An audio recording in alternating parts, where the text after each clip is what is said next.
What's up, y'all? My name is Ian Edwards. Welcome to the Soccer Comic Rant. And we got a bunch of winners on the podcast today. Everybody should be happy. Finally, we're all on the same page. But before we get into stuff, I want to bring up a sponsor, onthevolleyapparel.com. If you go to onthevolleyapparel.com and you'll go there and you see tanks, tank tops, hoodies, sweatshirts, hoodies with hip hop soccer logos on the front. They're dope. They have them there for men and for women. If you use my promo code Comic Rant, you can get 20% off. So go to onthevolleyapparel.com and hook yourself up with some dope soccer gear. And they can also outfit your local soccer team. So use my promo code one more time, Comic Rant. And this podcast, if you're watching it on YouTube at Ian Edwards or Ian Soccer Comic Rant Edwards. Like and subscribe. Press the like button so that more people will be able to see the podcast and see me beat down these dudes and trash their teams and vice versa, because they're going to come back. And we have just a very interesting, just lively soccer conversation every week. So do that. And if you're listening or if you're watching and you didn't know you could listen, you can listen on iTunes and Omni Studio. So go there, and at allthingscomedy.com. And allthingscomedy.com is a podcast platform with some of the best comics in the country that have their own podcast there. Bobby Lee has Tiger Belly there. Bill Burr has his Monday podcast there. He also has another one with Bert Kreischer, and there's Tom Papa, and the list goes on. It's an incredible list of free listening on that platform. So check it out. And thank you for our producer, Aaron Brungard, for hooking this all up. And fellas, let's go. Today on the show, we got Neil Chakravarti, comic, lives in San Diego by way of India, and Chelsea fan. What up, Neil? Congratulations on the win. Martin, haven't been able to say this to you for a long time. He's an actor and comic. I haven't been able to say this in ages. Congratulations on your win. And Lee, man, it's been almost the entire 2021 that I haven't been able to say to you, congratulations on your Southampton win. And Lee's a comic. He's wearing the shirt proud. He wore it when Man United beat them 9-0. So, and he's wearing it now that they beat lowly Sheffield 2-0. We had to win this one. You had to win that one, yeah. But the most important thing to talk about right now, football-wise, Lee, what's your take on the Meghan and Harry Oprah interview? What's going on in here in England? What's the deal? I mean, people here, it depends who you talk to. Some people are some people are defending the Queen and the crown and all this other stuff. They're getting really nationalistic about it. But they didn't even really attack the Queen.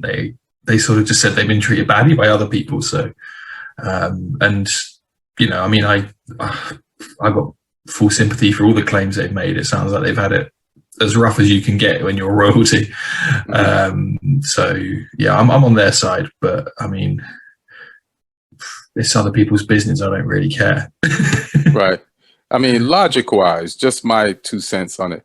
You don't give up the crown and all that comes with it, like all the trappings, unless you're having a shitty time. So people can be like, that didn't happen. But why would you give up something that's looked at as so great if it's going right? So is living in Santa Barbara worth losing all that for? I don't know. Yes. I've not been. Yeah, Santa Barbara is really nice. Expensive, very expensive. My friend lives there. Yeah. Yeah, well, there you go. Nice. They thought, they saw the grey clouds and the rain and went, we need to get to California. So how can we engineer our way out of this? I have a Polish friend that married into a family living in Santa Barbara and moved there. So he did fine in life. All right. And Neil, I think he's frozen, but he put some funny stuff up. Hey, Yeah, I can hear you, but your video is frozen again. Yeah.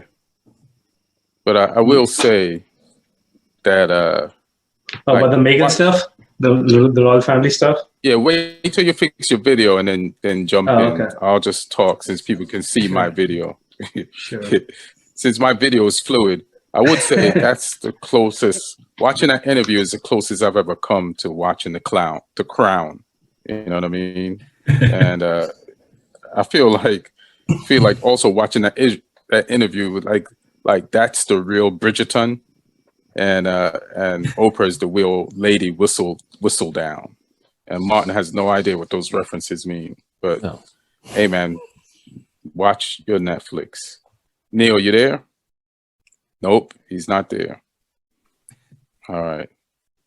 So we're gonna start with the second serious set of business. Manchester Derby. Guys, thoughts? Martin, got anything to say? Because you sent me stats saying, you sent me the list of teams at the top 6 that Man U have not beat, and the teams that that Bruno Fernandes have not scored against. You sent that to me. Bruno Fernandes from me. Definitely the list of teams that you haven't beaten from top 5. I think you have. Well, listen, it's a great win, and for whatever reason, I think Man U is actually playing City pretty well in those derby games lately in the last couple of years. Like the end game is still in my opinion finished. City will win the title. I don't think there's any doubt about that. But for finishing second, for you guys, that was a very, very important win. And also moving forward, you play well against City, and if you will be the contender next year for the title, that helps. Mm-hmm. Martin, we're second. We played well against a lot of teams. All right. No. But against City, against City, you do play well. Yeah. Martin, not against Tottenham, but against City, you play well. You won a game. You won a game, and you're not even in the Europa League spot. All right. We are. No, we are. No, you're 7th. West Ham won. Yeah, you're right. Yeah. You're 7th. I don't know if you know. Listen, I get it. You're not used to being in the top, so you don't know exactly where the Europa League spots. But let me assure you, from somebody who roots for a team with experience, you're not in the Europa League. All right. I mean, we are in this Europa League this year. We are. I mean, if that floats your boat, man, hey. And we're gonna win it. Yeah, okay. You got a chance to win it. 100%. You got a chance to win it. Lee, what'd you think of the Manchester Derby, bro? It's a good watch. I thought you guys played it quite smart in terms of there were moments when you went and pressed them, which I think they didn't enjoy, and then there were other times when you soaked up their pressure and then used the pace on the counter to try and get at them. It was really good. Obviously, former Southampton academy player. It was good to see Luke Shaw have probably the best game he's had in a United shirt, maybe. That second goal was just really good from him, really direct, really aggressive, just wanting to get into the area, making that run forward. And Martial woke up for you guys as well. I think he's been quite disappointing every time I've watched him in the last few weeks, but he looked like he cared this week. Yeah.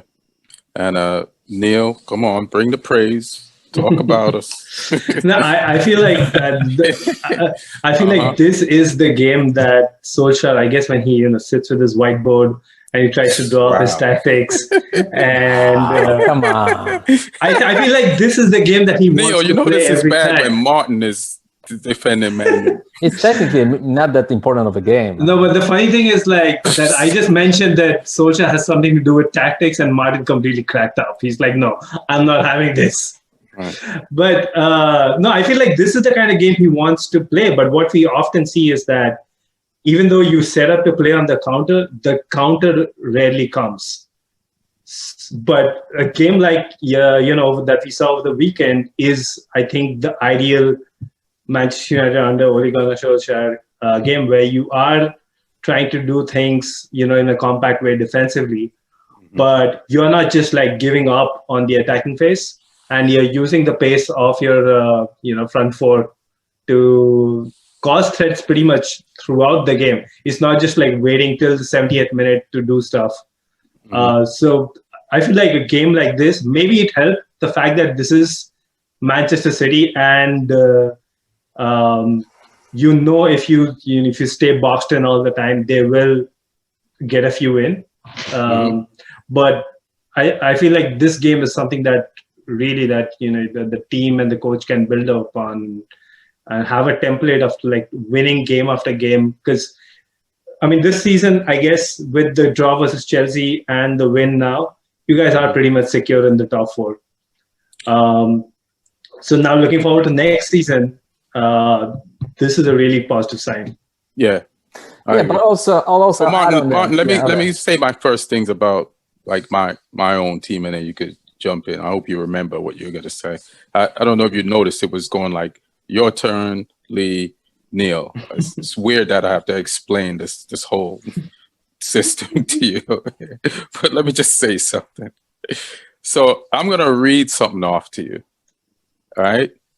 Kyle Walker, Sergio Aguero, Zach Steffen, Emerick Laporte, Bernardo Silva, Ferran Torres, Benjamin Mendy, Fernandinho, Phil Foden. That was the bench. And I'm going to read our starters off. Our starters were Martial, Bruno Fernandes, Marcus Rashford, Dan James, Scott McTominay, Fred, Luke Shaw, Maguire, Lindelof, Wan-Bissaka, Dean Henderson. So I just read off a bench that was better than our starters overall. So I'm not even going to read the starters that we had to play to beat them. So we faced a team that was full strength. They had all their depth. And a lot of people say, there's a few things they say, and they kind of contradict themselves. So they say Man United has no set style. Then they say Solskjaer is a PE teacher, right? And he can't coach. And then so we don't have a set style, right? Which means we change up how we're going to play every week. So how can a PE teacher adjust his team tactically every week and be second in the table and be a PE teacher? It's just weird that people say a guy whose team has no set style, but adjust to each game, his team, according to each team that he's playing. And whether you like the playing style, or I think everybody should recognize that Man United is not a complete article. We're building towards something. And like Neil said, next season, if we don't win the league or win some shit, I'll have a problem. League? You have to win the league. I mean, we have to win the league. We have to win the league next year. At least come very close. No, not come very close. You know who comes very close? Guy who tries to date the girl you end up marrying. He gets close. You know, it doesn't matter. You know, it matters who wins. In my world, the guy who ends up marrying the girl is the loser. But anyway, but I guess my point is, stop calling this guy a PE teacher, and it's just ridiculous. And great win by Manchester United. Luke Shaw off the fucking charts, took out the entire Man City team. And I just love the way we started. Like, Man United has a problem of starting really slow and teams score first. But the way Solskjaer set up the team tactically, you have no chance. You have no choice if you're Man United but to start fast, because the tactic was, we're going to press. So if they have the ball, we have to press, which automatically activates the entire team, which cuts out the chance of us starting slow. And then I love that Solskjaer recognized that the last time we played Man City, I think it was in was it a FA Cup semifinal or a League Cup semifinal?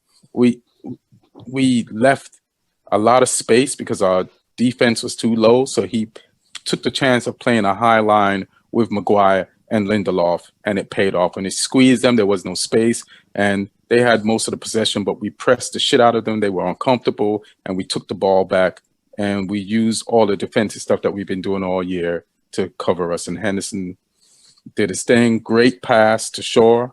And Martin, what do you have to say? Okay, it's gonna be like one of my favorite dishes, sweet and sour at the same time. I think it's gonna be more sour, but go ahead. No. I'll start with the sweet one. Solskjaer already accomplished something that wasn't accomplished by Frank Lampard at Chelsea, Freddie Ljungberg at Arsenal, Tim Sherwood at Tottenham, being the homegrown sort of interim coach.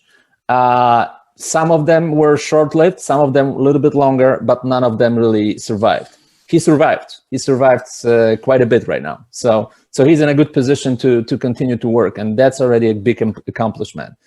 The way he sets up against certain opponents is very good. I would say the one thing he needs to improve is Man U is still struggling to beat very defensive teams, which resulted, for example, in you guys losing to Sheffield United, getting a draw against West Brom. You know, that's something to work on. If he can work on that, then you guys will be fine. Mm-hmm. Yeah, I agree. There's one more Man United related thing that I want to bring up, and it's why De Gea didn't start. So De Gea, right? His wife was having a baby. And Solskjaer told him, go to your wife. She wanted to have the baby in Spain, so he went. And he also told De Gea, take as much time as you need. Which don't come back. Is basically the kiss of death. It's like he might as well have Fredoed him right on the lips in Cuba. Like when he said that.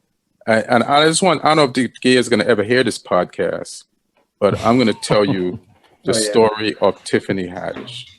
Like a few years ago, nobody ever heard of Tiffany Haddish. I used to see her every day at the Laugh Factory. And there was another comic. His name was Gerard Carmichael. And Gerard Carmichael came up the ranks fast, and he got his own TV show. And he needed someone to play his brother's girlfriend or wife on a TV show. So he auditioned a bunch of actresses, and he found one. And she lived in New York. And the month before they shot the pilot, this young actress was already booked on a play. So she told Gerard, hey, I'll come in the week of the pilot, but I can't come in the 3 weeks before the week of the pilot. So Gerard needed someone to fill in for her as him and the crew and the actors prepared to build their chemistry before the week of shooting the pilot. That actress, her name was Tiffany Haddish. So Tiffany Haddish was on set on the Carmichael show for 3 weeks, playing in place of this girl who booked the role. And the week of shooting, the girl gets there and she does a rehearsal with the crew and the cast. And it's not as good as Tiffany had been doing with the crew for 3 weeks. And I saw Gerard at the Laugh Factory, and I was like, and I had a feeling this would happen. You know, you give somebody with skill a chance, they will take that fucking chance because they know they may never get another motherfucking chance again. And if you're a football player, an actor, or whatever you're in, you do not let the person who wants your job get a motherfucking chance, or all you'll ever do is end up watching that person dance to the top with your chance. So that week, when that girl came and she tried to fill in her role that she booked, Gerard knew that this role belonged to Tiffany Haddish and not this girl anymore. And I say this girl because nobody ever remembers her name. But you know whose name you fucking remember? Tiffany Haddish. So David De Gea, get your ass back to Manchester. And don't let Tiffany Haddish take your fucking job. That's all I got to say about that. I guess luckily for De Gea in this case that he's already been a Tiffany Haddish in a different era. So he's not, I mean, he's done his thing. So he can, I don't think it really, he's more like really Tiffany Spanish, not Haddish. Tiffany Spanish, hilarious. Tiffany Spanish. That's funny. But I hear what you're saying, Neil, but I look on the BBC today and there's rumors that Manchester United are looking for a buyer for De Gea. And I don't know if you heard anything about that, Lee, but that's on the BBC, football site. So I listen, it's whenever a coach is telling you, go ahead. Yeah. Go. Yeah, but they'll find buyer. I mean, he's not Kepa. I mean, De Gea is De Gea. It's a brand. He's been one of the best keepers in the world for a long time, I guess it's just his wages though. 350K. There's not a lot of clubs who will buy a keeper for that amount of wages. I mean, if you can afford that much, Real Madrid were keen for a while, but then obviously since Courtois came in, they've not had any need. Yeah, our fax machine was working. Good keeper. At that point. Good keeper. Still a good keeper. Still a good keeper. What are you going to say? The one place I could see him going is I think if Oblak leaves Atletico, which could happen because I think he's due a move probably in the next season or so. I think he could have a reunion back at his original club. What's his original club? Atletico. Atletico. Yeah, where he started at, yeah. Would you take him for McCarty to Southampton? Yeah, I'd take him. He's better than any of our keepers, in my opinion. Who? Our keepers are good, but they're good mid-level goalkeepers. I think De Gea is above that level. You're asking Lee if he'd take De Gea? Yeah. Are you out of your mind? Of course, yeah. Absolutely. Martin ain't shit. Maybe, you know what? Maybe even I would have taken him. Maybe I would have. Oh, that's nice of you. Yeah. So what a gentleman over there, Mr. Tottenham. So I guess the next topic is Chelsea beats Everton, and it's a great test. And to be a champion, you got to pass these type of tests. And you did your thing with Tuchel. How do you feel, Neil, about Chelsea's progress under your new coach? And I also think, before you answer the question, it's fucked up that you have so much Chelsea paraphernalia on the wall that you didn't have when your boy Lampard was coach. But all of a sudden, I didn't know. Okay, so I'm sorry. Now I was reaching for it. Now you're more proud of being a Chelsea fan than when your boy Lampard. It's just logistics, as Lampard himself would say, probably, just a matter of timing. So I know. I like how Chelsea logistically removed Lampard from coaching their team. I think this week was very critical because we had, after Tuchel came, we had a whole bunch of games which were winnable fixtures, which we beaten in the first half, teams that we had beaten comfortably in the first half. And it was a very slow burn. Like we looked very flat for a lot of those games. And, we're not conceding, but we're not doing much either. And the Atletico game was similar, but we got that wonder goal. And, that's a very crucial away goal. But then this week, the two wins, Liverpool and Everton, were the first, for me, those are the first signs of, we're beating good opposition comfortably. And basically I could see the progress now in the team, especially the Everton game, because this was a best attacking game under Tuchel by a countryman. We had few signs versus United versus Liverpool, but this was when everything kind of came together. And I feel like a great thing what that Tuchel is doing, which Lampard, even back when I was supporting him, backing him as the manager, I felt was that his squad management was a little binary at times. Some people would be in favor and some would not. And then it would be like the other way around. but it would not be like seamless. What Tuchel is doing, like last game versus Everton, we made like 5 changes, and I couldn't really tell which team was better than the other because they're both like all the replacements were performing at a pretty equal level. So like Mount and Kante are 2 best players this season, did not play, but we still had one of our best games of the season because Havertz had a great game. Kovacic, the replacements had a great game. Zuma had a good game.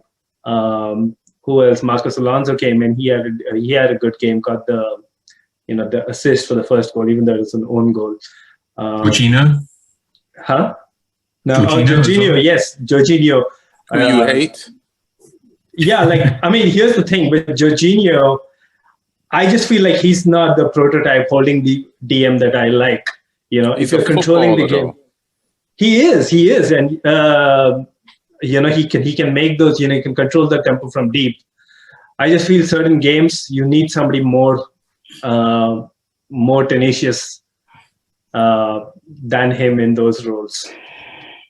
But yeah, everything is looking really good right now. We are barely conceding. I think we've conceded 2 goals in 10 games under Tuchel so far, and one of them was an own goal. So Rudiger, baby, Rudiger. Yeah, like I was saying, after the Liverpool game, I'm even liking that this new WWE wrestler that we have. Like he's been kicking people up and down, which he used to do in the past, but they all used to be fouls on the edge of Rudiger. Like he would kick people at the edge of the box, and that'd be a free kick from which you'd concede. So pretty much the same thing that he's doing. He's just doing it a little more sparkly right now. So that's been great. I think things look pretty good. The Everton game was the last game that I was like really, really worried about. And I feel now we should be pretty secure for top 4 because our next theoretically tough game is Arsenal Man City, which is in May. So we have my hope is by then we've like made it beyond mathematical computation, the spot in the top 4. Let me ask you a really serious question. Who does that number 19 shirt fit behind you? That you could fit that shirt? Yeah. Well, you think I'm too big or too small? I think that shirt is small, but all right. Martin, what you got to say about Chelsea? Mediums, yeah. All right. It's a completely different story since Thomas Tuchel became the manager. He completely changed the team. He gave the team 2 things: identity and discipline, like a German discipline that Ordnung muss sein. So they know exactly what to do. They know how to play. You don't create a lot of chances, but you create the right chances, and you play very good defensive schemes. Pretty much when we played you guys, we didn't do nothing in the entire game, except the last 5 minutes maybe. So there is a discipline. I think the players know what to do. The players know their place. There are some victims of it. Pulisic is the biggest one, I would say. He's the one who has to worry about getting his place back. But Havertz, listen, Tuchel is German. He's German, so obviously he's gonna play his own guy. And Havertz is rejuvenated. Kind of got a little bit of confidence. He played one game. Yeah. But you can tell that Tuchel likes him. They're both German, and he knows that he will play probably. He knows that he will have the trust of his own guy, right? Where Pulisic, I think he should worry a little bit, But overall, there are always victims. If there is progress, there are victims, and he's one of the victims. But Chelsea has a chance, a real chance to finish second. They do. What do you think, Lee? What do you think about this Chelsea bullshit? I think it's funny that Neil said that Chelsea had like a run of real easy games when Tuchel took over, and that run of games included Tottenham. It was an easy game. It was our worst performance of the season. I agree. Yeah, it was an easy game. And it was like, we haven't really been tested till we played Liverpool. No, they weren't. Not in this game. No, it was a terrible game. I agree with Neil and Martin. I just want to point out, one of the teams that have actually taken some points off Chelsea recently was us. Yes, the bogey team. But no, I think, I watched the game, and like Everton have been in good form lately. They've got players like Richarlison, who's just been on fire, and Chelsea just every performance. At the moment, they seem to get a little bit better each time. They seem to be understanding more and more what Tuchel's asking them to do. Like everyone said, like Havertz was his best game so far in a Chelsea shirt. Werner looked a bit more comfortable as well. And just, the whole team is looking stronger and stronger each week. So I think they'll get top three. Where they'll finish within that order, I don't know. They could give you guys a challenge, but I think they'll probably pit Leicester for third and you guys second, I think. So let me ask you a question. What did Havertz do? Ricochet a ball off a defender for a goal? And no, he was really game? good. And I guess he got the penalty. He earned the penalty, right? He earned the penalty. He almost got, that goal which they ruled it off for offside, I felt that was very marginal.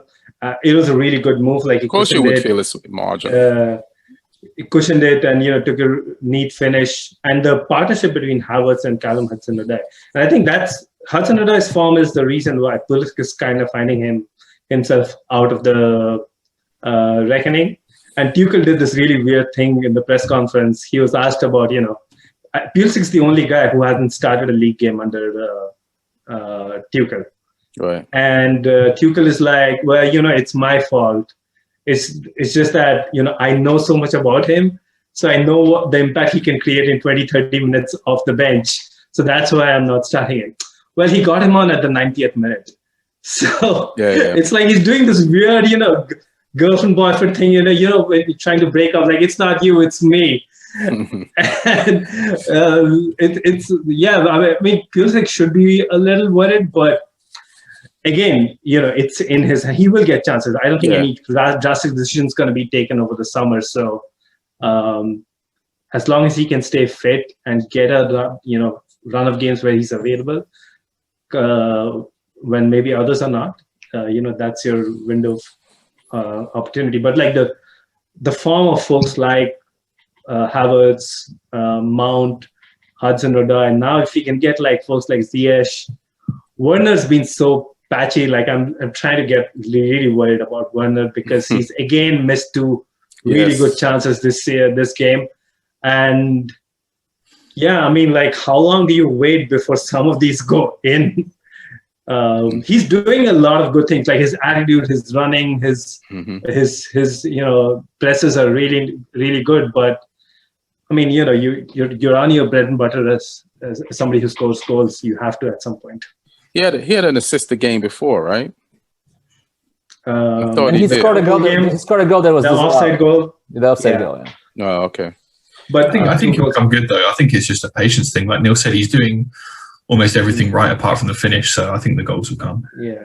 Eventually, I think both him and Havertz will play well together. I think there will be a good duo moving forward. Yeah, and I think Pulisic will get his chance. It's a whole squad. You need the depth. And especially after the Euros this year, like towards the end of the season, he'll get more of a chance, and especially the beginning of next season. And once all he has to do is cement himself. Or, it's funny, man. There's always that one player sometimes on a team that whenever they play good, but the coach never starts them. Or it's like I hope they don't Sean Wright Phillips him. Well, Ian, you don't forget one thing about Pulisic and Tuchel. Tuchel was at Borussia Dortmund. Pulisic was at Borussia Dortment. Yeah, I didn't forget that. So sometimes things happen that we don't know about, and they have an impact. Yeah, but I didn't reject Neil's boyfriend-girlfriend analogy because I feel like maybe something is up. That sounds like an excuse, Yeah. But to be fair, Pulisic has had a very bad season so far. But so is most of Chelsea, even though you guys... He's had the worst of all of them. Come on, I've seen Werner miss so many goals right in front of the net. Werner was... And Havertz. Come on, man. Come on, man. Okay, but Werner and Havertz have still got... Like, Werner's got 10 goal contributions over 2,000 minutes. Pulisic's got 1 goal, 1 assist. He's almost reaching 1,000 minutes. He started good, then he was injured, and then 1 goal, 1 assist in 1,000 minutes. That's just not good enough to be a starter. But what has Havertz done? But Werner should have had more. Like, they were blatant goals. I agree. There was I agree. I'm not saying Werner has had a good season. He saved a goal that Giroud scored. No, all they do was Giroud scored. I'm not saying by far the most contributions Giroud. It's not even close. Yeah, it is. Yeah. Yeah, I'm not saying Werner or Havertz have had good seasons. What are you going to do with Giroud? Tell me. What are you going to do with Giroud? If he wants to sign another 1-year contract, great. Otherwise, you know, if I'm Giroud, I'm leaving. I mean, I proved them through the point. I'll just cash in somewhere else. I think Chelsea's going to go in hard for Erling Haaland. So it's not going to be easy, but we are going to go hard. So then what you do with Werner? Because he's your center forward. Because we're trying to play two up front. A lot of games we played two up front, not these last two games. And Werner, if you look at how his, where he came up from at RB Leipzig, he did play off the shoulder of somebody in front of him. So we've tried to play Giroud. Poulsen was a target man. Yeah. Poulsen. So if Werner is fighting, then we might want to pair Haaland as a starting striker. And if Giroud goes, then Tammy is our backup there. So we have options, Haaland's going to be one of the hardest deals to pull off. But I feel like he wants to go to England. He had a really eventful game tonight. I loved it. I loved it because he had that Diego Costa absolute nuts moment with the Sevilla goalkeeper. And I'm like, I want this guy in my team. I want that cunt. We've missed cunts in our team. It's been a while. Yeah, he's got a spirit that does not exist in Chelsea right now, or in a lot of teams all over the world. But before we get to Champions League, which was, it's great today.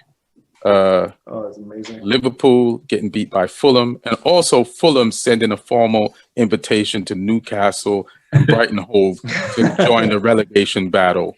And said, hey, where you guys going? This is not over. Us three teams at the bottom. This is not set in stone. We need you here to make this exciting. We can't have a relegation battle where there's no battle. So you motherfuckers come back here and get in there. So very much so. Go, Martin. Liverpool. I mean, I listen. I spoke with different Liverpool fans. Everybody's on the same page. Without any defender on the team, with all those defensive problems, they're in a downslide. They pretty much gave up on the season. They stopped fighting. I think Roy Keane said it too, that they gave up on the season, and that's what it looks like. I think Champions League is the only option to get something out of the season, because at this point, I don't think if even short winning streak helps them, because they would have to play in Europa League. I don't think they want to do that, so they would rather stay where they are at the moment and just finish the season and forget about it. What do you think, Lee? What's the word in England on Liverpool, and your opinion? People can't really put their finger on it. I mean, obviously the injuries are there, but I mean, you should. I'm sorry, Lee, let me just replay. How do you feel about your big brother, Liverpool? Well, this is the problem. They haven't bought anyone off us for a while now. They actually gave you a player. They stagnated.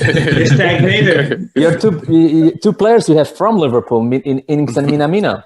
That's it. Our production line stops and they stop. But I think it goes beyond the injury excuse, because even with the injuries, they still have pretty much their midfield there, apart from Henderson at the moment, and their whole attack there. Alisson's still there, so Fulham at home is a game they should still be winning. I think he rotated a little bit because he had one eye on the Leipzig game. Obviously, Trent was on the bench. Mane was on the bench, and he's looked stupid now, because I think it would have been better to. And Firmino. I think it would have been better to play the strongest team, beat Fulham, and then go into this game with some confidence. They've already got the 2-0 lead from the first leg as well, but now they're going into this game with no confidence. If Leipzig get the first goal, then it's on in that game as well. So if they go out the Champions League, then really their season's is done, it's finished. So that could be interesting. But I mean, Fulham, credit to them. Fulham didn't just go there and fluke it. They actually created chances. They played well. They could have had a couple others if Madger had been on target. And like you say, Brighton and Newcastle were in it now. And I almost kind of feel like Brighton have had such bad luck not closing out games. It's almost like they could be the ones who go down, even though I think Newcastle are a much worse team than Brighton. Brighton just seem to be having that bad luck that would lead a team to get sort of sucked into that third place at the last minute or something. I want to just add one. Well, no, you got to let Neil go first. Okay, and me. All right. About Madger, but I'll tell later. Yeah. Don't forget it. Fulham played well, and in fact, Lee touched upon Brighton, right? I feel like Fulham and Brighton are two teams in the league who completely don't deserve where they are on the table, because I feel like they both played far better football than being pretty much in a relegation fight. And the fact that Liverpool started their game with so many changes, I think we don't even need to guess right now. I think it's pretty clear that they have kind of given up on the league and they're putting their eggs in the Champions League basket, which is a pretty high-risk basket to put your eggs in. But I feel they think the top four is gone. Do we really want to play Thursday night football by playing Europa League? Because history says that no team has ever competed for the league while playing Thursday night football. There's now, next season, there's the Europa Conference League, which takes the 7th place. There's a third European competition, and the 7th place guy, likely because of the way the cups work, is going to have to play. So they probably don't even want to finish in the top 7. It's probably the one that you can win. Congrats, Martin. Yeah. You guys remember the Intertoto Cup in the 90s? Yeah. So it's like the Caribou Cup for loser teams like Martin. Well, it's even worse because the Caribou Cup is probably analogous to the Europa League. So think of as the Caribou Cup to the Caribou Cup. You're gonna have teams that you don't even know exist, and maybe one of Liverpool or Tottenham. We'll be 5th. I think we'll finish 5th, but we'll get to Tottenham. Yeah. So they probably trying to finish even lower. I don't know how it works in a professional environment. I don't think you can go into games trying to go easy. So you kind of quote unquote. Listen, all they have to do is keep doing what they're doing, and they'll be fine, and they won't finish 7th. I mean, they don't have a single defender. Martin, let me just jump in there. My Liverpool Fulham thoughts is. Liverpool is like a Ferrari that's 3 years old. That's a lemon. Like he just every week or midweek clock goes out there and and when it does start, it sputters, it drives a few yards and it shuts down and you got to start it back. I don't know what's wrong, but it's wrong and the shit ain't working. But I don't blame him for not playing a full team against Fulham because the team he put out should have at least got some points, and they didn't. And listen, man, save your players, and you got to be professional. You got to be able to compartmentalize that.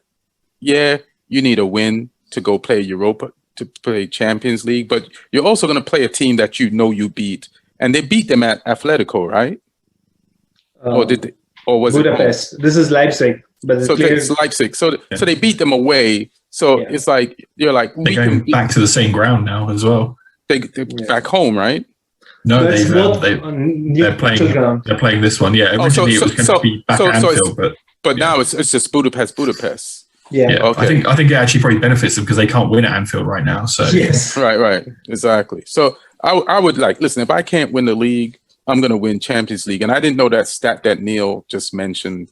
So it makes sense. And I remember when Liverpool beat up on Villa's under 13 team, like a few weeks ago, it didn't help them in the league, like after they won that game. So it's like, fuck beating Fulham, go for Champions League.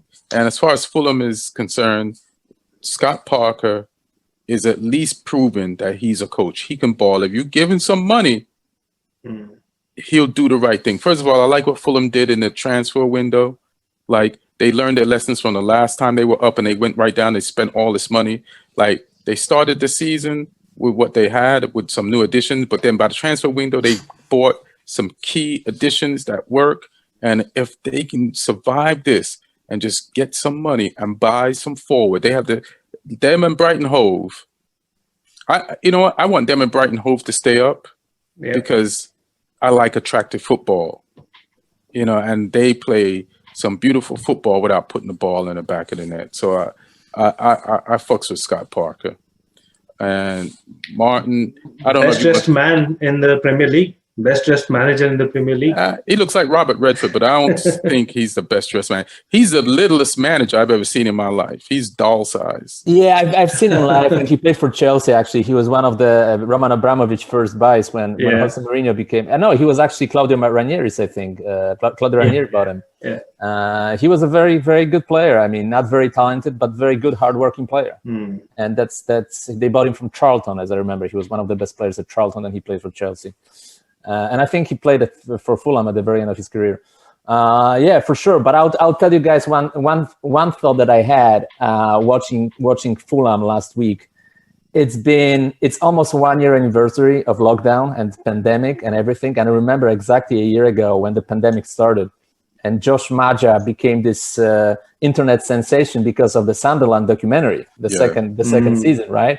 And it's like 1 year later, we're still in pandemic, and Josh Maja is scoring goals in the Premier League. And it's like almost after a year of pandemic, we don't know what's real, what's not anymore. You know, like the guy was the internet sensation from a documentary. Now he's a real striker scoring real goals for a real team. And yeah, I mean, it's funny that before pandemic, nobody heard of Josh Maja, nobody, except of some Sunderland fans, because he was playing for a championship team.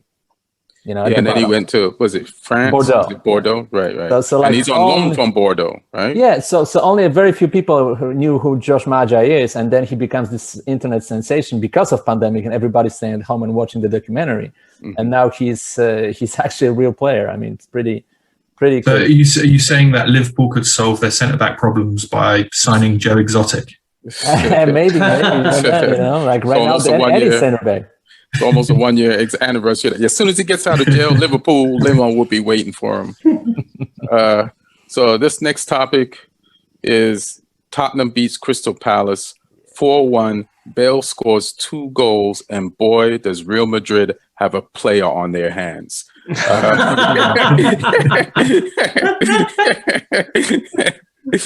Martin. Young kid coming through. That young kid coming through on loan, baby. Yeah, Real Madrid. Don't worry about that failure of Hazard. Yeah, you get this new kid Bale that you loaned out to Tottenham and put him back in your lineup, and it's on fire time.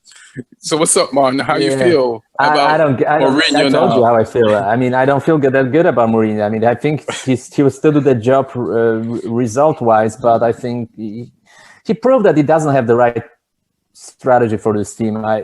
It seemed to be a logical choice to play him and Son and Kane at the same time from the moment he got to the club. Let's say he needs a couple of weeks to prepare physically, but I don't think he needed that much time. It was for me kind of strange that in some of those games that we lost points, like against Fulham, the first game that we didn't get 3 points. There were some other games against Brighton that he doesn't play a guy like Bale. Like that was kind of puzzling, and fans were calling him out on that. Same with Dele Alli. Dele Alli came a week ago and played actually a very good game, and now he didn't play in that game. I would like to see Dele Alli, Son, Bale, and Kane, all 4 of them at the same time. I think it will be interesting. Of course, there are some defensive issues, and when I see Doherty or Davis or Dyer near the starting lineup, or Aurier. I kind of. I mean, you have a problem with all your backs. I did have a problem with Aurier for most of the time, but sometimes it's comparing to what's the lesser evil, So I think Aurier is the lesser evil than Doherty. I mean, he has at least he has his moments. What happened to Doherty? Because I know when you guys got him, I don't know, man. He was really highly rated. In the fantasy league, he was fantastic for Wolves. But remember, sometimes Mourinho does that to players. Maybe Doherty is not the first player that Mourinho has Doherty. So I know. I mean, he had the same issue with Luke Shaw at United. Luke Shaw was kind of looking hesitant. And Mo Salah, you could just go through the Mo Salah was unproven talent at the time. Yeah, but you don't. Like he gives up. That motherfucker will. If you don't, I mean, he gave up on Dele Alli, and then I saw Dele Alli a week ago, who played, in my opinion, very well in that game. I'm like, is he really that bad? Mourinho's the guy, if you don't sleep with him the first night, he won't ask you out on a second date. I think actually he'll ask you for the second date, and then something wrong happens on the third date, and there are no dates, and then you go for another date, because Dele Alli was scoring like crazy in the first couple of games he played for Mourinho, and even this conversation in the documentary, he says some stuff, but it looks like they're on the same page, and then suddenly he stops even being on the bench for some of the games, and then he gets back and he plays the game and he plays very well. We score a goal after his play, which was an own goal, but technically he made the goal. And he didn't play again. Lucas Moura played. I would rather see Dele Alli. If Dele Alli plays like the game before, I would rather see Dele Alli with Bale and Son. Because Dele Alli didn't put out enough for Mourinho. Yeah, because now as a defender, you have to, as a defensive strategy against Spurs, when they have all those four players, you have to make some choices. Either you double Son when he cuts inside, but then you leave Bale open, or you leave Dele Alli open, and you can't play one-on-one Kane. So it would be interesting to see those four guys in the field at the same time. Probably that's not what Mourinho likes, because probably in some of those games will be a high-scoring games like 4-2, 4-3, 3-2. But I would like to see that. I want Tottenham to play offensive football, and we don't. We don't play up to our strengths. Lee, what did you think? Since you're up at 5 in the morning England time of Spurs. I think one thing that's worth remembering with Doherty is that he is an Arsenal fan. So maybe he's just struggling. Maybe he's just struggling with having that badge on his chest every week. That's why he's not putting the performances in yet. Did you see his more on his chest? Did you see his announcement video when he signed? Oh, what did he say? What was it? It was him like deleting one of his old tweets as an Arsenal fan. Oh, really? Slagging Spurs off. Yeah, that was like his announcement video on the Spurs Twitter. Hilarious. With him looking at the tweet and deleting it and going to the camera like. They should have done the same for Mourinho's announcement video to Mourinho deleting his interviews of saying that I'll never manage Tottenham. But no, the game was good. I really enjoyed the Kane goal where the ball got set back to him outside the box. He just whipped it into that far corner. Just every goal. Such good technique. But yeah, all the goals in that game, but even the Benteke goal was a fantastic header as well. Yeah. So yeah, it was fun to watch. Yeah. Lee, what you think? Neil, my bad. The guy that looks nothing like Lee. What do you think? It's one of those games which, if it happened a couple of months before, would have been really scary to see. Like, you got to deal with Harry Kane and Gareth Bale together for like half a season. That's really scary if you're looking at the top 4 race, top 6 race. I like how Harry Kane's completely cheating on Son with Gareth Bale. You can actually see in the huddle after they score, Son's trying to get Kane's attention. Kane's like, I got Bale. Right. So they run in the opposite direction of Son to celebrate. Yeah. So, but yeah, that front three and that even Lucas Moura for that matter is. Yeah. I know Martin probably wants Dele Alli to, and I probably want that too. Like to see, I feel Ali's the better player in that, just behind the front three, but exactly, Mora's doing a good job though. Mora works harder. He works harder than Dele Alli, and that's important in football, especially English football, especially to Jose Mourinho. He has no numbers, man. He has no numbers really. But I guess you're not. There's stuff that he does that Dele Alli wouldn't do. So when Dele Alli has no numbers, he has no numbers. Period. But when Lucas Moura has no numbers, he has those numbers that you don't see. Yeah, but Lucas Moura played a lot of games. Dele Alli barely plays. I mean, for me, Dele Alli in his good form is still a much better player for the Spurs, and especially because he knows how to play with Son and Kane.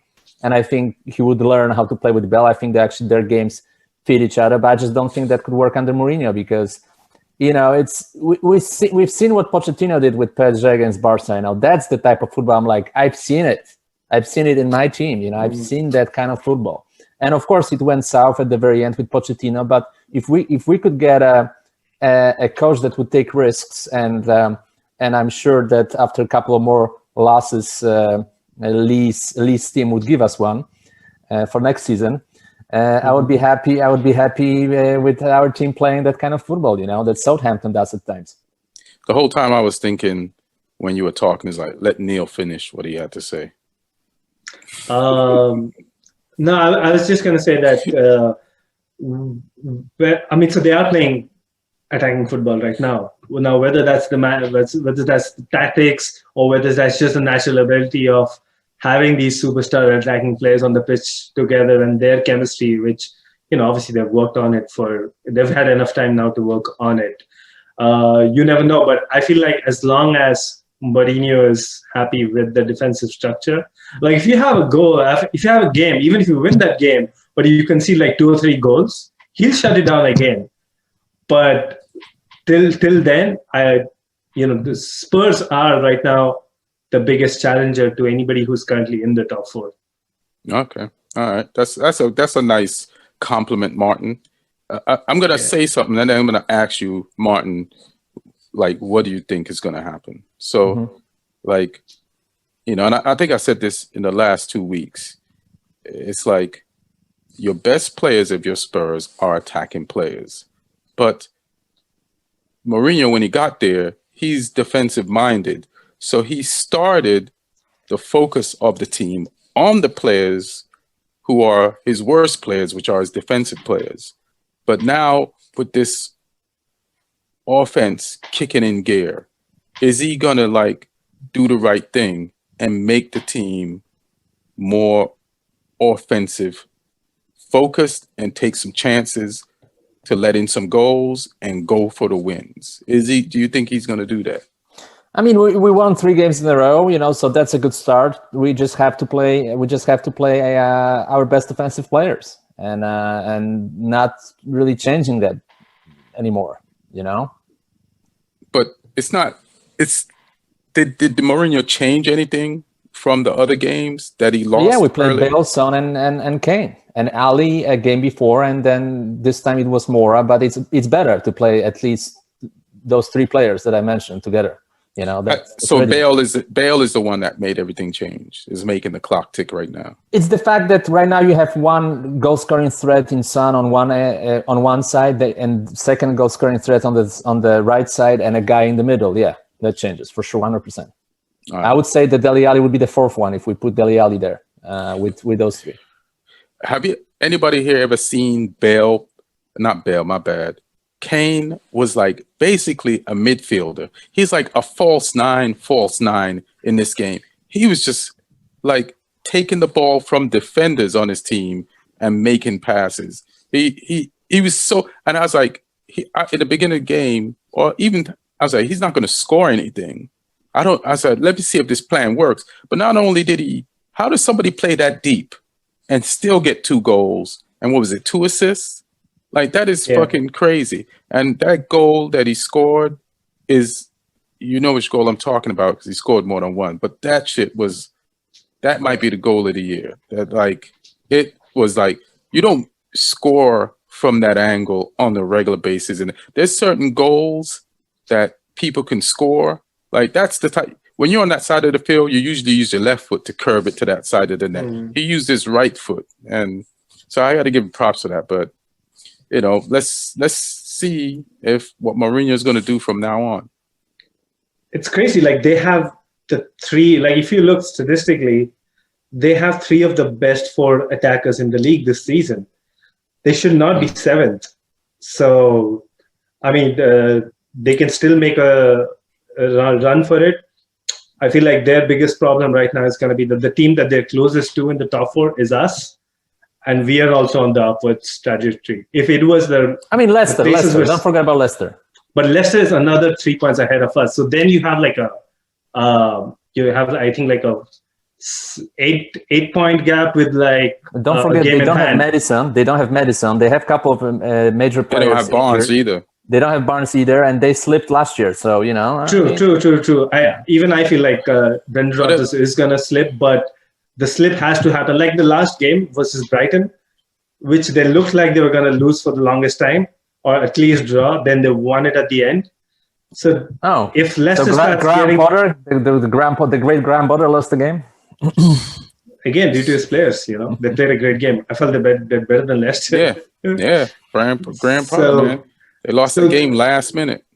So Leicester, like a certain, they're just about doing enough. I agree. Like, even I'm expecting them to drop, but it has to happen. They have the toughest set of fixtures among all these teams which are competing for top four, like the remaining ones. So yeah, maybe that's your window of opportunity.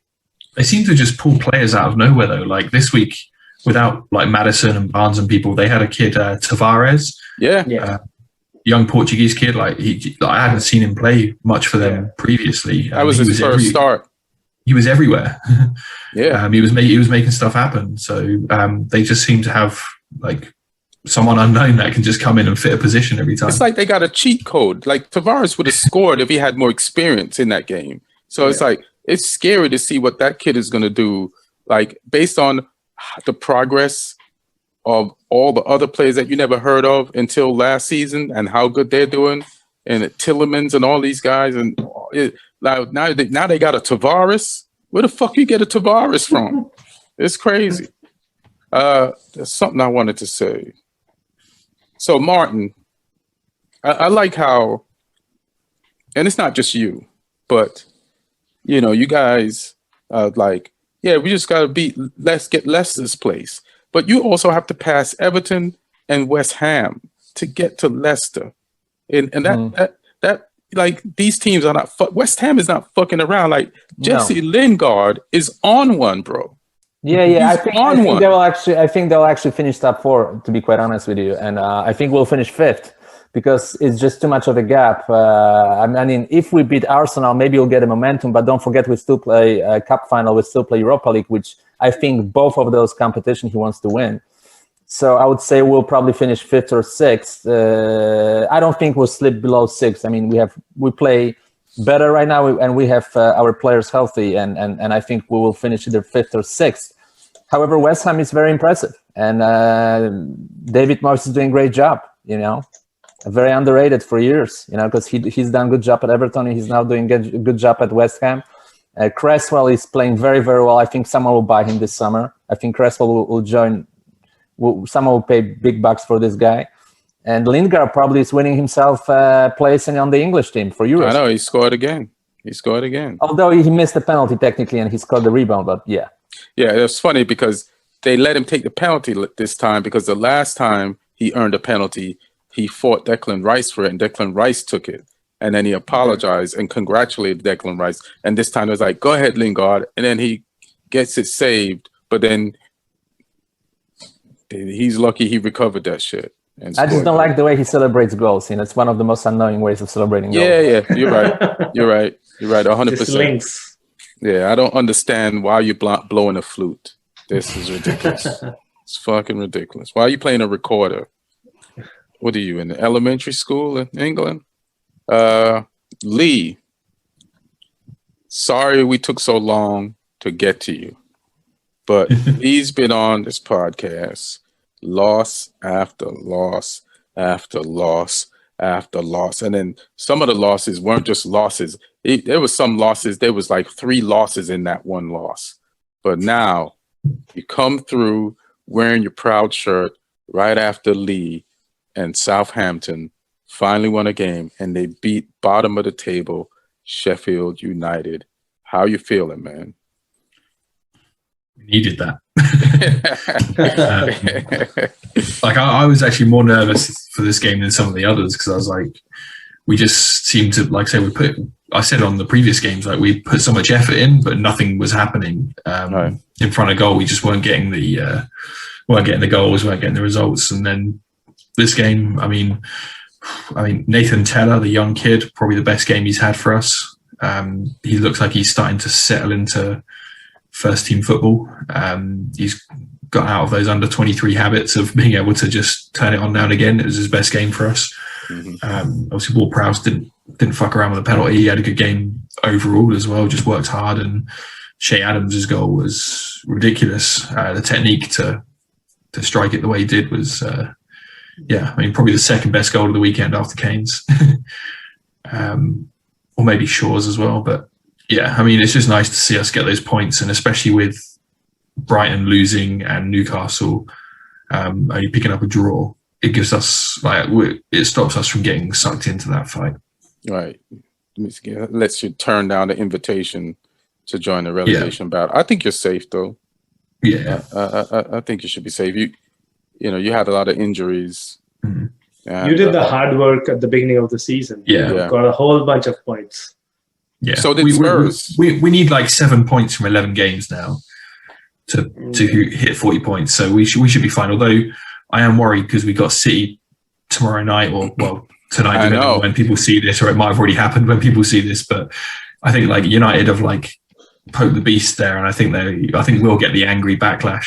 I think relegation's gonna be about 35 points though this time. Yeah, 35. So 36, you're almost there. Yeah, so you're almost there. Yeah. So after the hiding to City, you should be good. Martin, what do you think about Southampton and Lee finally winning the game? I mean, Lee, I didn't check what's going on with Danny Ings. Is he like seriously injured or not? Oh yeah. No, they think a couple of weeks, 2-3 weeks maybe. That could be a problem, man. That could be a problem. That could be a problem. Part of me likes you guys. I never had bad blood towards Southampton, but as they say, this business is pretty brutal and cruel. So eventual, you guys slipping to championship raises the chances of us hiring your coach. So he's in love with your coach. So. Just for that sake, I would like to see that happening. But overall, I think you guys will be fine. There are 2 teams that are going down for sure, right? And I think Brighton looks like the 3rd team at this moment, because or Newcastle. I somehow think that Newcastle, when they get their players back, will pull it off. They have just too much talent. And Sam Maximin, Wilson, how they can go down. I don't see Fulham going down with the players they have. So I think Brighton is I would say the number 1 contender to go down. And you guys. So then you can get Graham Potter as your coach. No, Graham Potter I don't want. Maybe for assistant coach. I think if you end up with Hasenhüttl, I think something's gone wrong at Tottenham, because it means that Nagelsmann looked at you guys and went, no, because he's apparently your number 1. No, I just like his philosophy with the players. Let's say we keep Bale and keep Ali. I mean, I think Hasenhüttl would use them better. I think Hasenhüttl is a good coach, but he could do a good job at that level. He can do a good job, but if Jose Mourinho finds himself replaced by Hasenhüttl, I'd be really worried about the mental health of Jose Mourinho. I don't think he can take it. Yeah, I think his ego. I don't mental think health went down like 10 years ago. So you'd have to have a cop watch on him. Hilarious. Did you guys watch Champions League today? Just before that, go ahead. I have one question for Lee about Minamino, because we're seeing the situation right now at Liverpool where they seem to not have the squad depth. Like Mane and Firmino have not scored or done anything in ages, but they just can't seem to be able to, replace them, because probably they're not happy with who they have in the squad. Do you think Minamino has done enough to show that he could have been a decent option? I mean, possibly, but I think it would mean they'd have to upset some other people. It's hard to tell sometimes whether a player is just good on loan at a smaller club, because he was there and he had chances and he never really did it. He played once really well, I think, against Palace when they hammered them 7-0. Yeah, he scored sometimes. Yeah, sometimes a player can look better when they go on loan to a smaller club and they haven't got the pressure that, like, you playing for Liverpool, you got pressure on you at a different level than when you're playing for Southampton. And I think he's everything he's done for us has been great so far. I mean, the goal against Newcastle was ruthless. Against you guys, he was so composed when he got put through on goal. Yeah. Just sat people down on their asses and went, I'm just going to stick it in the other corner. I got the photo. So yeah, he's done really well, but it's, like I say, it's different. The pressure of playing for Liverpool, the people he can be competing with a place for. I mean, if all their players are on form, he doesn't play, does he? If all their big names are doing what they're meant to be doing, so I don't know. It's a tough one. I mean, I'd like to keep him. Hopefully, they don't want him. It'll be the first player they sell to you guys. Not that's the first not one. like old and down the hill. Danny Ings. Danny Ings. I mean, Danny like, Ings. First for a few years, yeah. For a few years, that's what I mean. Yeah. So here's my issue, right? The Champions League match, Porto versus Juventus. Yes, Juventus went down to 10 men in the 54th minute, and Porto went down 10 men, and Juventus should have handled their business, but they didn't, right? Mm-hmm. So, but this goal home and away thing, right? I feel like once you get to extra time, like your away goal shouldn't count twice like it's an away goal. That's when the field is neutral, and because if you played the first leg and you didn't go to extra time, you didn't have that extra time to score that away goal. Why are we giving the traveling team an extra half an hour to score a goal? And then you know what I mean? Like, I just don't think that's fair. Is it just me?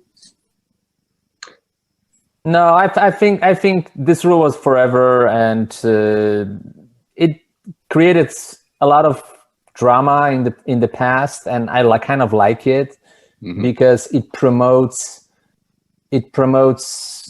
certain strategy for playing the game. I like it. I don't want to get rid of it. But I'm not talking about like during the regular 90 minutes. I'm talking about when the game is over and you have to play 2 extra 15 minutes. I don't think an away goal should count as an away goal. It should just count as a goal, because it's an unfair advantage to the road team, because the first game didn't have 30 extra minutes. So I just don't think like that's why Porto went through today, because they scored a goal in extra time, but you had 30 extra minutes to score that away goal. I kind of agree, but and Ian, I think what you're saying has already been tried in the League Cup, in the Carabao Cup. I know they got rid of home and away this season, but I think last season this was part of the rules, where if it goes to extra time, the goals don't count. The away goal doesn't count. Yeah. So it's fair enough. But I mean, the other way to think about it is that the home team, I mean, we don't have fans now, but if they did, the home team gets to play 30 extra minutes with their fans backing them, which the other team never got to do. Yeah, I mean, that is a good point, but it's like you get 2 goals, you just get more time. You know, but I mean, kudos to Porto, man. They were a man down. It's like anything to not get to penalties. I guess that's what they're trying to achieve here. That's because penalties these days with the VAR, penalty shootouts can take forever. You're like, oh no, the goalkeeper was half a centimeter off the line. We need to retake this one. Yeah. But Lee, you just reminded me of my point, because if it went to penalty shootout, the Porto penalties wouldn't have counted as 2 goals. You feel me? So why is this extra time? Like, you're trying to end the game, right, and have a conclusion. So if in extra time, if in penalties the goals don't count as 2, why does it count as 2 in extra time? Even though I take it, you made a good point, but I just don't think it's fair. No, I agree. I mean, I personally like it. It's been that way, for a long time. I know that some Polish teams, that's how they advance to the next round when I was a kid, and I kind of like it because it gives you more drama. But the one thing I would change in football is the VAR thing, but we discussed that. That's the one thing that I don't think belongs to football the way it is right now structured, that they have to make corrections either, to make the whole process more fair and more transparent. So that's the one thing that I don't think it's that's I would say my priority would be to change that. But about the game itself, I'm gonna say this: Cristiano Ronaldo is doing great in terms of his stats, but it's the third year he's with Juventus that ends with short of Champions League aspirations. So, well, if Cristiano Ronaldo wants to go further in the Champions League, he's got to make a better wall. That's number one. That was a terrible wall, and he can't even blame anybody else this time. I mean, it was literally him. Yeah. McKennie might take some of the blame because he fouled the guy, but that was, you're a wall. Just cover your balls and close your eyes and stand there and then open them after. But you can't move, man. I think Szczesny's still got to save that shot though, for me. But you know what? I know he saw it a little bit late, but I think he's got to it. His hands got to be stronger there. Szczesny's mediocre, man. You can't. You got that goalkeeper like Szczesny. Listen, I ain't got nothing against Szczesny, but he's been passed around a lot, and you don't get passed around a lot. No, he wasn't passed around a lot. Wasn't he at Arsenal? He was at Arsenal, then he was at Roma, and then Juventus. For 15 years of career, it's not being passed around. You sure that's the only amount of teams he's been on? Yeah, I mean, as a kid, he was loaned to Brentford as a 19-year-old. But other than that, no, that's it. Let me ask you, because wasn't he a success at Arsenal? Yeah. Was he? He became first-team goalkeeper when he was like 20 years old. For how long? For 4 years, probably, something like that. That's not a success. Why are they getting rid of you after 4 years? You're an Arsenal goalkeeper. You got to remember, Martin always has a slight bias on these sort of players. I mean, here's the thing with Szczesny, because I know the family very well. I told you I work with his dad. We work together. Oh, so this is some Polish bias. That's what you believe. So one of the last newspapers I worked for in Poland in 2005, when I was still, full-time sports writer. So I worked for this daily newspaper, and his father, who was a former goalkeeper, was my photographer. So I was the main reporter. He was the main photographer. So we were driving. We were spending a lot of time in the car, driving to games, and he was taking photos. I was writing stories, right? So that was the time when his son went on trial to Arsenal as a 15-year-old kid. And I remember he came to the office, and he was already pretty tall, and he was extremely shy, very, very, very shy, very insecure. But then we talked for the first time. Then I kind of stopped doing the sports writing thing. I came to America, and he started playing. And I remember the thing about his father, and they don't get along at all. But he's got the same thing as his father. They're both super highly intelligent. They have a lot of interest outside of the football field, and they have mad skill. I mean, he's got. So that's why he's just an average goalkeeper. He's got mad skills as a goalkeeper. His talent is to the roof. Every guy in the world who worked with him can tell that his talent, his abilities are fantastic. Mark, did you hear what Lee said about that goal today? He has a problem with concentration. He has a problem with his anxious personality. He has a problem to focus on the game. So you have an ADD goalkeeper makes you an average goalkeeper. Like, listen, I'm not saying Szczesny's a bad goalkeeper. I'm saying that it does not surprise me, based on what I've seen on him his whole career, that goal went in today, and that's all I'm saying. Yeah. He filled in the Buffon's boots, and decently though over the last few years. Yeah, I mean, really, because they're not even going to win the league. They just got knocked out by Porto. Yeah, but you can't blame it on Szczesny. They're not going to win the league. Who's to blame? Pirlo? Yeah, of course. With the team he has, sure. Dave Grohl on the touchline. He's probably going to get sacked now. I don't know. He's like the same situation as Lampard, not experienced enough to do Yeah, it's like a new trend in football that you give those important jobs to guys who never coached before. And listen, it's not that easy, to make a transition. Yeah, because you're coaching against nerds, like ex-players that didn't have successful careers that went into coaching, like Nagelsmann, and I don't know if was Tuchel a player. He was, but not to a great level. So these guys are like, all right, I love football. I'm staying in this. I'm going to learn this game. I'm going to be on the sidelines what I couldn't be on the field. And Pirlo needs to get his nerd up before he can. Like Klopp. Klopp was not even a player. Why was he? He was a journalist. He was a sports journalist. Now Klopp played in the second division. Yeah, but come on, man. Go ahead, Lee. There's a thing in Italy when the managers take the UEFA Pro license, just part of the steps. So there's lower levels, and there's UEFA B, which is the level I'm qualified at, and there's UEFA A, and then UEFA Pro. And when they take the pro license in Italy, they have a thesis. It's almost like doing a master's degree kind of thing. and all of the theses are saved by the Italian FA, and some people getting access to them and translate them. And I've read Pirlo's thesis, and it's actually quite interesting. The guy has like a really intelligent coaching mind.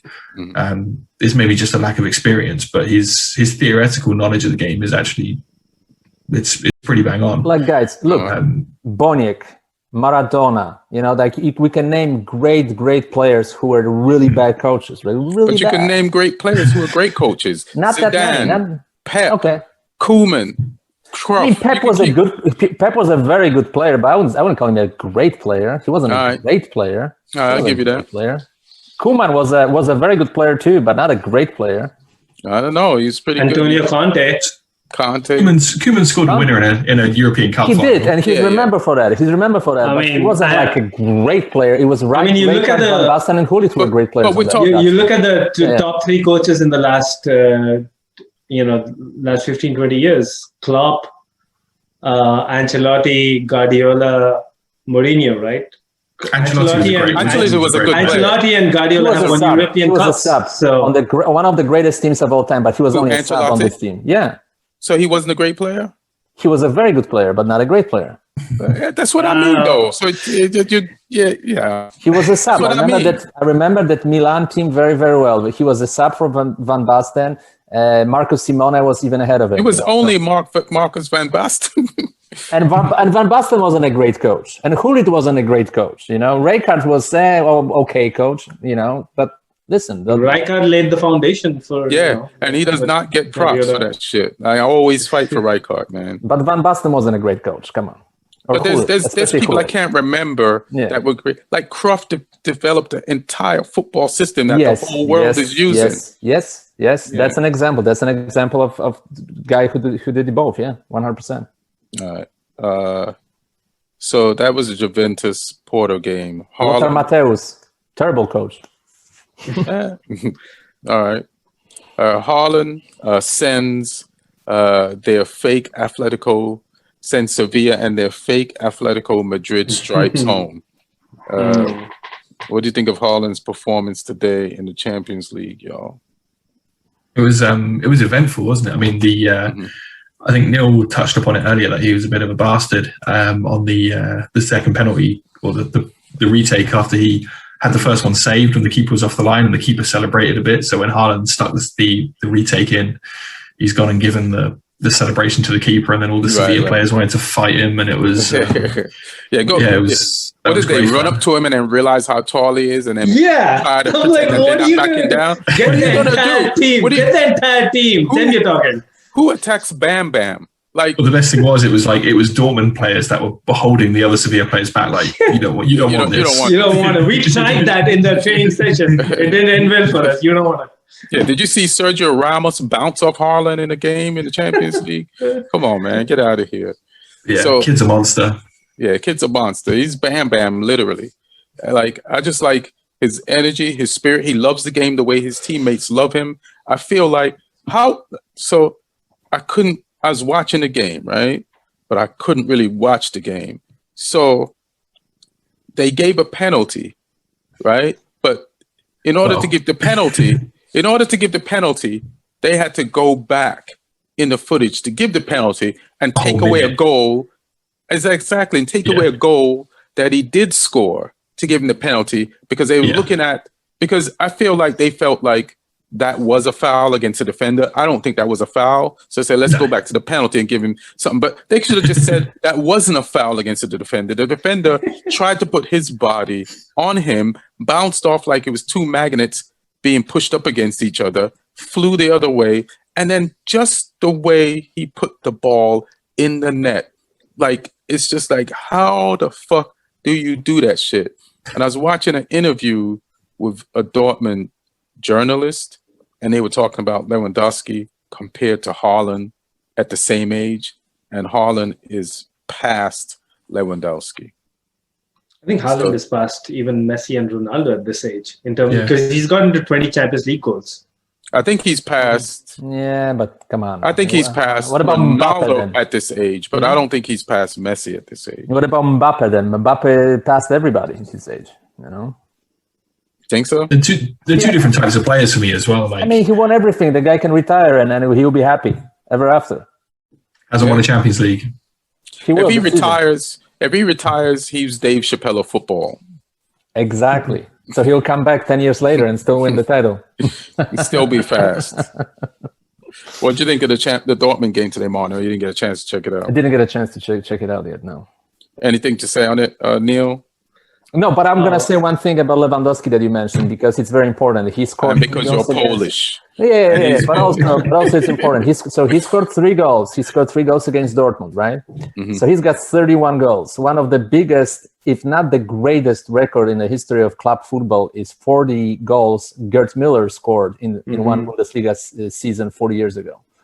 And 50 years ago almost. And Lewandowski needs to score 9 goals in the last 10 games. 9 goals in the last 10 games to break that, to even that record. And he needs to score a goal per game, which is very doable for him to beat that record. Listen, Martin, as you're talking, I just keep looking at your earbuds, and it looks like you're laying on a hospital bed getting air through your... I might, when Lewandowski beats the record, I might, end up in the hospital bed. He has all the incentive too, because he might again be in the running for the Ballon d'Or. Absolutely, they win the season. Sure. Yeah. All right. Even if they don't win the Champions League, if they win the league and this guy finishes on 40 goals, yeah, he's going to be in that in the running for that. Last and definitely least, Arsenal versus Burnley, 1-1, and my thing on the, we've had Arsenal fans on here before, or Arsenal supporters, and they get upset about Arsenal playing out the back. And Arsenal playing out the back made them score a goal. Pretty much the closest thing to an own goal that wasn't an own goal this week. But also, Arsenal playing out the back got them the lead of the game. So I don't have a problem with Arsenal playing out the back. It's not because I'm not an Arsenal fan. It's just because I think the whole team is a work in progress. And you have to work on all the things you need to work on to gain progress. Like, there's going to be a big player change if they keep Arteta, or whether they're not on, they keep Arteta, they're going to be a big player change. But if they keep Arteta, that team that they're going to have is going to have to learn how to play out the back. So I don't have a problem with it. Yeah, they suck at it, but they're supposed to suck at it because this is not the team that Arsenal's going to have that's going to win them the title. They have some of the players, but it's not all the players. But some of the Arsenal fans on Arsenal TV was again talking about the refereeing, and some of them feel like again it's some agenda. Sounds like the guy who was on the podcast a couple of weeks ago, right? Yeah, but this time it was Big Robbie, the guy from Arsenal TV. Yeah. What are you hearing out there, Lee? Burnley should have had a penalty. Vidra was about to take a shot in the box, and then he got clipped by a defender when he was about to probably score. So it goes both ways. Arsenal always. It goes both ways. But on the playing out thing, I think you're right. Like, if you want to play, like for me, playing out from the back is risk versus reward, and sometimes you get the reward like they did on the goal. Sometimes you get the risk, which goes wrong, which is what happened on the Burnley goal. Mm-hmm. I think it was just poor decision making from Xhaka. And the goalkeeper. Yeah, I think Xhaka could have dealt with it better. He didn't need to play the pass there. There were other options. It was a poor first touch and then a poor pass decision, but that happens. Like, if you were trying to play that sort of football, you need to break some eggs to make the omelette. It's going to happen. I think I just have a vision. I just have a vision that I can foresee the future. A lot of complaining from Arsenal after the next weekend. A lot of complaining. Who do they play? You? Is it the dog? So what are your feelings about that, bro? Good feelings. Good feelings. But this could be some typical Mourinho shit, bro, where you just, how many did you win in a row? 3? Yeah, 3, but I think Arsenal. I mean, it's a good fit for Mourinho's tactics. Actually, we did that in the previous game against Arsenal, and I think it will work again. Also, Arsenal it's a weird team that goes on streaks. You know, they either go on winning streaks or non-winning streaks. So it looks like so the Spurs. No, we're just bad for 2 months, like very bad. That sounds like a streak. Yeah, but you know, but with Arsenal, it's and you were like good for 2 months before that. No, we were good. We were good for the early part of the season. Then we had just very bad period of streak. Like, it was just 2 months. With Arsenal, it's like 3 games up, 3 games down. No, but with Arsenal, it's 3 games up, 3 games down, 3 games up, 3 games down, 3 games up, 3 games down. That's more of a streaky team. Yeah, how do you know they ain't gonna start streaking on your ass this weekend? Nah, I don't know, but I don't think so. All right. You're not worried about Saka or Aubameyang? About Saka a little bit. Not about Aubameyang that much. About Willian? Saka, he's a good player. Yeah, sure. Very, very worried about Willian. A very worried cannot play. I'm worried. Willian had an assistant this week. Yeah, so then you're safe for another 12 months. It's hilarious. Anybody else? Let's just wrap it up. Lee, what's your closings? I hope we don't get beat too bad by City. I hope we can have like a valiant loss. I'm not expecting even a draw there. If we can keep it down to like 3 or 4, I'll be happy. All right, Neil, what you got? We face Leeds, but more importantly, we have Atletico in the Champions League next week, midweek. And it's a very crucial game for us because Chelsea has not won a single knockout round in the Champions League for 7 years, which is kind of unbelievable because the previous 10 years, we were reaching, I think, semi-final almost every other year. So we have the advantage now. We have a 1-0 advantage. Mm-hmm. But, sometimes playing the home game last could be a disadvantage because similar to what you're saying about the extra time and stuff, right? So they know even if we get a goal, they can just get 1 goal and then be lucky towards the end, and then that goal will count more because then they would have had 2 away goals. Yeah, you just get them to overtime. Let's play defensive, get you to overtime, and then start attacking in overtime. Exactly. So we need to. That's the same way people defend until the penalty shootout. Yeah, and we're going to be without Mount and Jorginho, who are on with yellow cards. They're suspended because of accumulation of yellow cards. So, therefore, the game we played versus Everton, where Havertz kind of played in that Mount role, and Kovacic played with Jorginho. It's going to be important. This rotation is really going to start helping us now, I feel, and the squad depth is looking good. So, will it be Kovacic and Kante in the midfield? Yeah, I don't really like that because it just intuitively doesn't make sense because both like to move. Ideally, in that double 6 pivot, you want one guy who's comfortable, staying put, and the other guy moving. That's why Jorginho Kante or Jorginho Kovacic kind of works. But Kante Kovacic, even though they're individually really good players, that combination sometimes has landed us into trouble. But they did well against. Was it Liverpool? Yeah, I keep forgetting because they've changed the combinations so much, like with the way the rotation's been happening. Yeah. All right. And Martin, you went, right? Here's the thing. We play a club that has a I just feel like you're going twice. Go ahead. We play in a club that has a definition in English football, a Mickey Mouse club. So we're gonna win. Mickey Mouse. Who was the last 2 teams out of you guys to win any titles, any leagues? Just stay on your team, Thank you for Gareth Bale.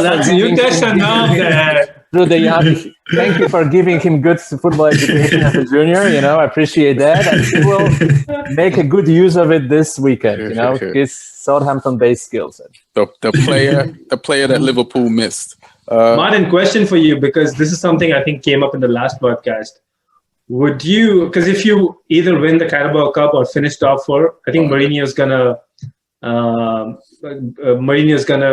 be carried on. Like, you're not gonna sack Mourinho. So would you rather have that and keep Mourinho for another few seasons, or take the hit this time and move on to the manager that you like, maybe Nagelsmann, maybe Hasenhuttl? Well, if he wins trophies, I'm not going to say lose trophies and get rid of the manager, because that way you can keep hiring people and get rid of them without getting any trophies, So I always take a trophy first, sure. All right. Even if it's the Carabao Cup? Yeah, of course. It's a Carabao Cup. It's a cup. I remember last when Man U won the cup, he was talking about it for 3 podcasts. Let me tell you something, man. Let me tell you something, man. That's cute, Martin. Martin will steal a cup from 7-Eleven. Okay, that's what a Tottenham fan would just take any cup. They'll take a styrofoam cup. Okay, I take the cup 100%. I take the cup. Sure. All I got to say is, listen. A lot of Man U fans, like, I love the United stand. I listen to it and watch it all the time. But what's his name? His name's evades Goldbridge. Mark Goldbridge. Love you, but he's always shitting on McTominay, Mick, and Fred, because the passing ain't the greatest all the time. But listen, we don't beat City without them. I think, like, we are so hard on McTominay, and we just ignore his development and what he's gonna be and his potential and what he gives you. And he's actually passing a lot and progressing up the field. And he's kind of in a cage because he's following instructions.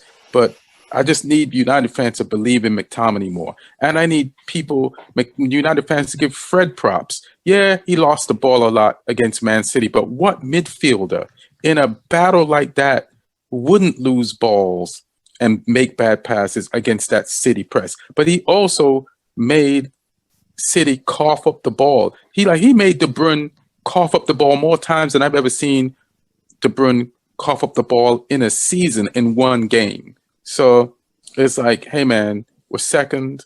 Stop tripping. It's so weird. Like when they do the player ratings, like the last few weeks on the United stands, and then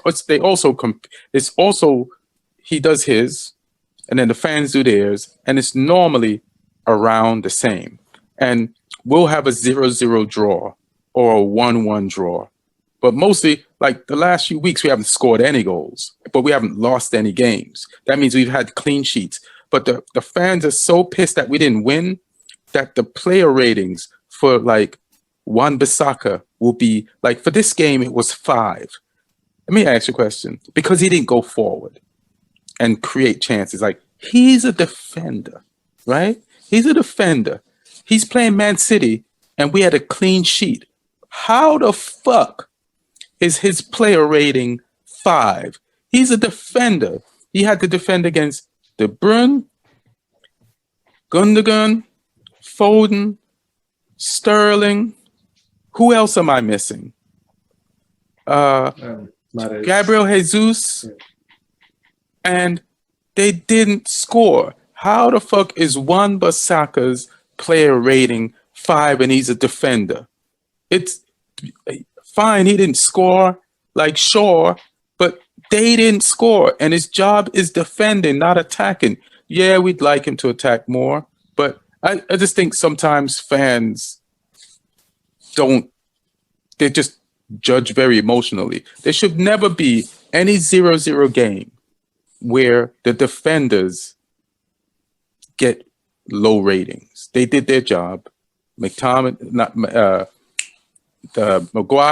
Lindelof did their jobs. They should get high ratings because they're defenders. And I know soccer is scoring biased, it's scoring and assist bias. But when people are doing their jobs, you got to give them their ratings that applies to their job. So that's my thing, And a midfielder also is supposed to break up the opposition's attack.